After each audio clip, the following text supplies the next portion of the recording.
I love it. And I think this business, we could have chosen any other thing to do, Joe.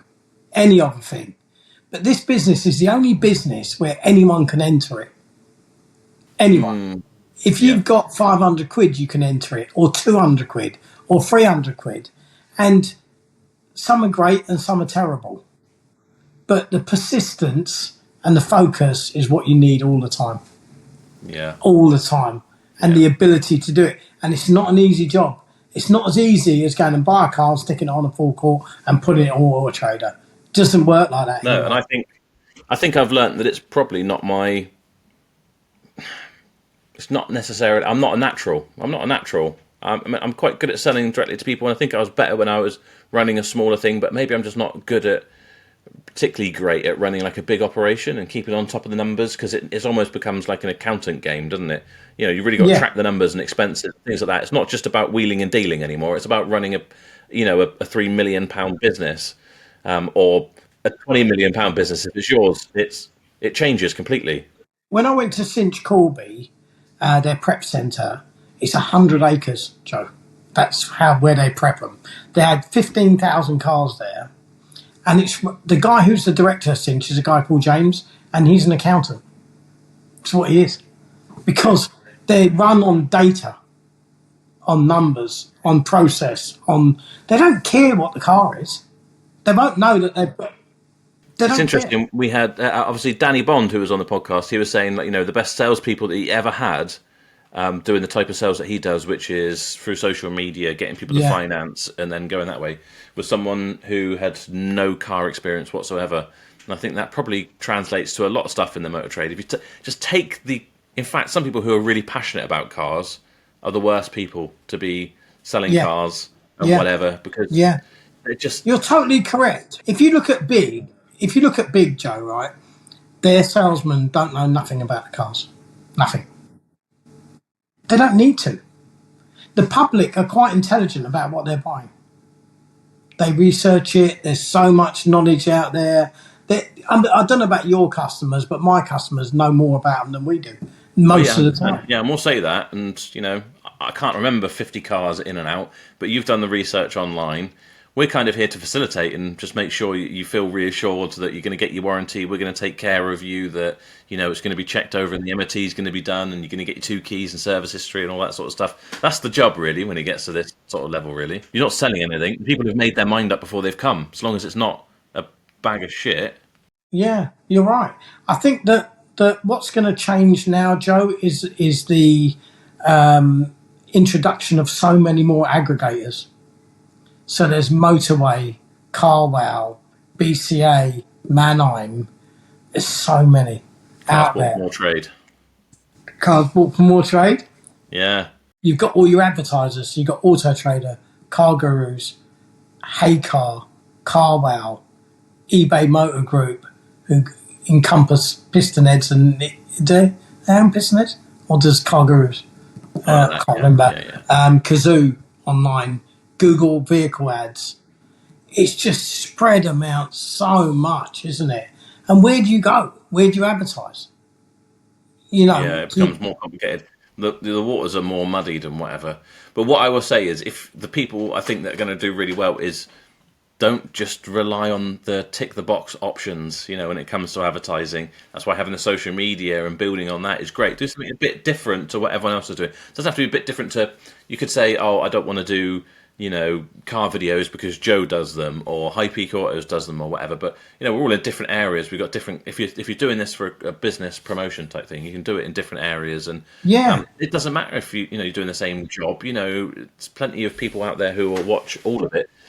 And I must say that you guys have been, especially you, Joe, been really supportive, and I really appreciate it. Do you know what I mean? Because I'm a very open and honest guy, and I like to share whatever I can.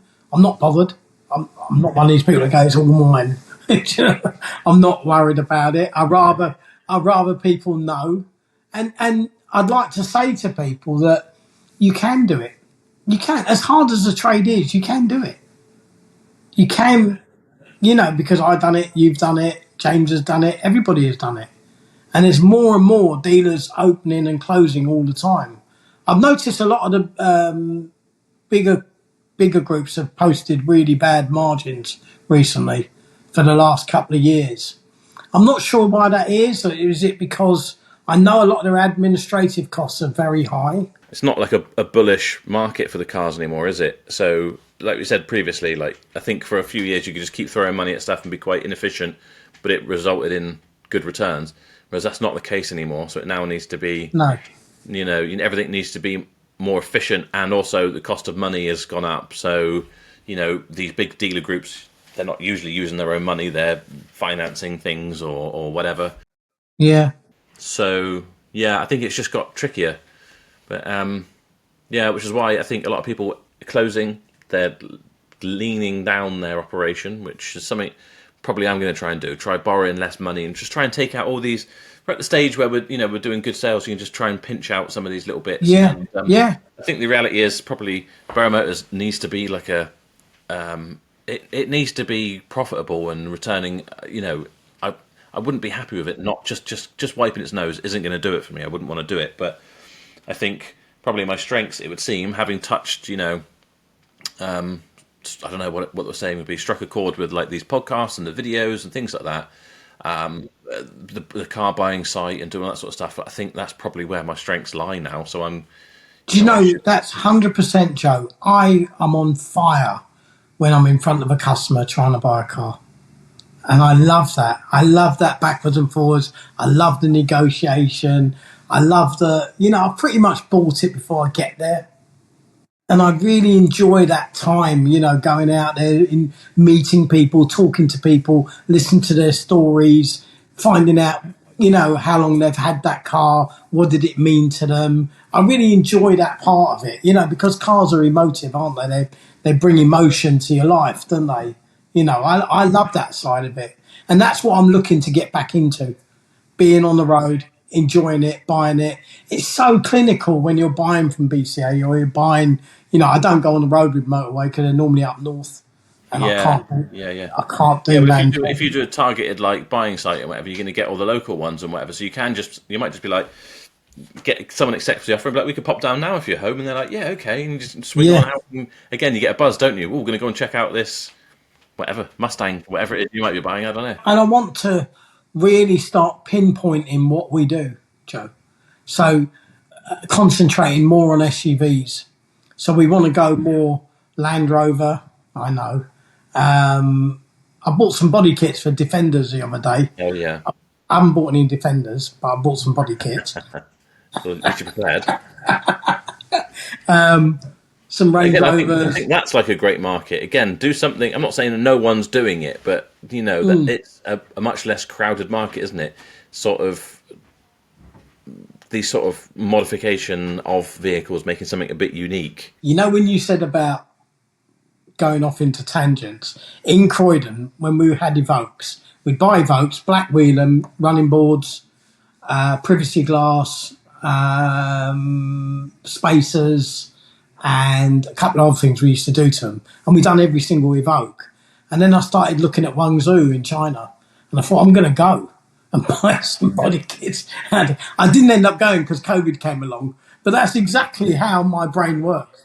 I think definitely I'm going to do it. But I've got a friend who owns a van rental business, and he's exactly the same. Exactly. He actually did go to China and bought a load of scooters and brought them back, and then he couldn't get them registered or something. 1,000, hundreds of them. I am my own worst enemy with some things because I take it too far. So, like you said, then you probably got a good deal if you look at something and you've got a good formula. You buy the cars, you buy the kits from wherever they are, which is at a reasonable price, and you put them on the car and you can make a profit. And then our brains start thinking, right, if I can go to the source and buy these in bulk, it'll be cheaper. I can make more money. Maybe I can get some modifications done on them so they're exclusive to me and whatever. And yes, it's going to cost me to fly over there and have these meetings and whatever. And then by the time you get it back and whatever, you probably don't make any extra money. And the stuff that you get is a lower quality. And you just think, I wish I just stuck with what I was doing. Why did I try to improve it? I always used to give like the example of like, say I wanted to get into like paintball or like go-karting or something, but let's say paintball, And most people would be like, I'll go and pay 20 quid and I'll do like a paintball day and see if I enjoy it. I'm like, I wonder if I could find a spot of land, and I wonder if, I could get planning permission to build it. I've never even picked up a paintball gun, but I'm thinking about how I could actually set up a whole paintball emporium. That's exactly what it is. Do you know, the other day I had to buy a washing machine for the valeting bay and a tumble dryer, and my daughter said to me, she said, Dad, it's 25 quid if you want them to take it away and plumb it. And I immediately thought, I wonder how much they make out of that a year. Yeah, yeah. I could run it. I could set up a company. Yeah, exactly. Yeah, yeah. So go off at so many different tangents. It could be exhausting sometimes. It honestly can. And I hate myself some evenings when I'm like, really what I need to be focusing on is X, Y, or Z that I know I've been working on for a week.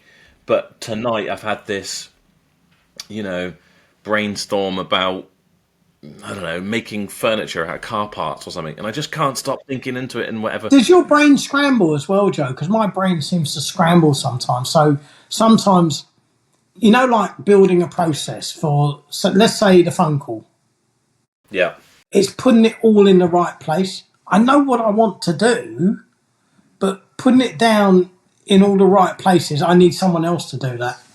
Yeah. Because I can't do that.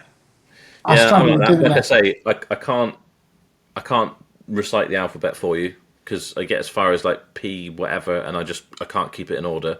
So maybe I've got dyslexia as well.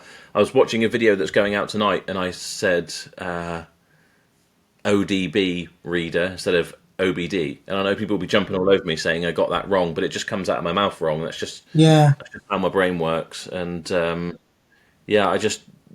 think probably because the brain's going too fast, and I probably should get the medication and just like relax it a little bit. My son said to me the other day, he said, Dad, Arlo, my grandson, he said, I'm sure he's got your brain. And I thought, I hope not. Yeah, of course. His attention is really limited. Yeah. He'll play with something for about a second, then he'll move to something else, then he'll move to something else. And I watch him and I think, I hope not. But there's a lot of benefits. Do you get some days, I don't know if you're like me and you make a list. I tend to make a list in the evenings the night before now, because otherwise it's just a shit show of a day the next day. Yeah. But some days I'll come in and I'm like, boom, boom, boom, boom, boom, ticking these things off the list. And other days I'm just like, I can't start the 100%. first thing. And I'm just like, 100%. I can't get going. What is wrong? Why can't I just pick one of these things and do it? Yeah. Yeah. And you're better off not there, Joe. Yeah. But you feel you have to be there. Yeah. Because it's your firm, isn't it?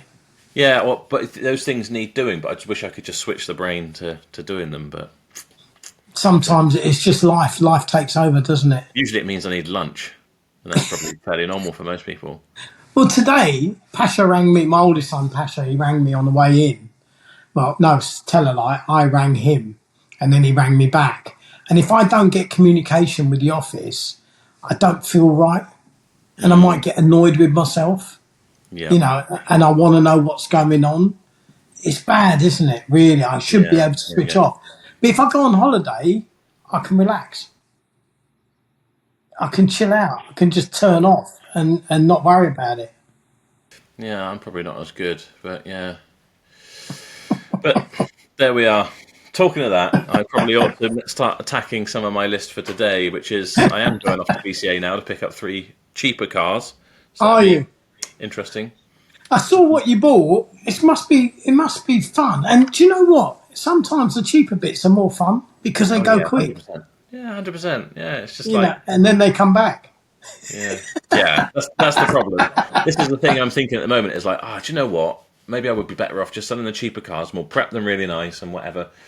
And there's smaller margins, but the return on investment's actually better than selling more expensive stuff, where your margins are much smaller than the amount you've invested.